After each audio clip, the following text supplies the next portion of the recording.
Today we are going to be making my raspberry ripple cheesecake. This thing is no bake and it's really easy to make, and did I mention it's actually really delicious. Let's begin with the raspberry sauce. We're going to be adding some raspberries. I'm using frozen raspberries to a large mixing bowl along with some sugar, some lemon juice which is going to cut through the sweetness, and we're going to microwave this for about 5 minutes, stir it, and then microwave for an extra 5 minutes. Now guys, if you're new to this channel, don't forget to hit the subscribe button because I upload 2 new videos each week. We're going to run that sauce through a sift because nobody wants all of those seeds in their teeth. Then we are going to be adding some Jamsetta, which is a pectin, and it's going to naturally thicken our raspberry jam. Set this aside in the fridge and let's move on to making our crust. I'm going to be adding some digestive biscuits to a large food processor along with some desiccated coconut. This is the unsweetened kind.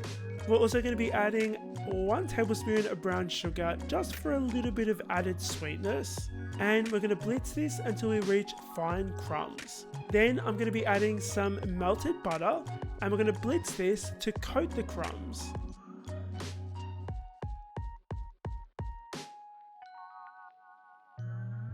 Add this to a 20 centimeter springform pan, which we're going to spray and line with baking paper.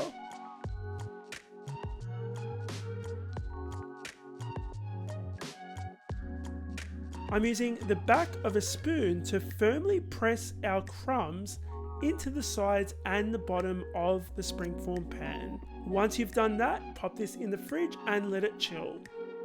Let's move on to that no-bake filling.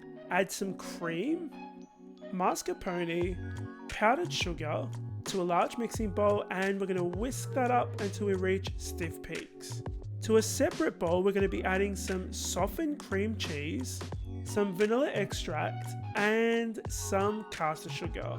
We're going to mix that until everything is nice and smooth. Scrape down the bowl and add some milk powder, which is an ingredient that makes this really creamy and helps it set more. Once you've got that all mixed, you're going to be adding your whipped cream and you're going to fold that through using a spatula. Add about 1/4 of that mixture into your chilled crust.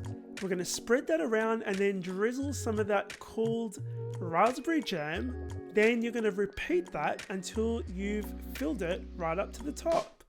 Now, you're going to be drizzling some more raspberry jam and then using a toothpick to swirl that around. It's really fun doing this, but you don't want to overdo it, otherwise it starts looking a bit too blended. We're going to chill this in the fridge for at least 4 hours. I'm going to chill it overnight. We're just going to whip up some more cream, which is what we're going to be piping on the top of our cheesecake. Now that our cheesecake is chilled and set, we're going to unwrap it from the cake tin and we're going to pipe some cream on top. I'm using an open star tip. Then we're going to add some raspberries on top and this is ready to serve. Thanks so much for watching, guys. If you want to grab the recipe, it's in the description box below. If you're new to the channel, make sure you subscribe, hit the like button, and I'll see you guys on the next episode of the Scran Line.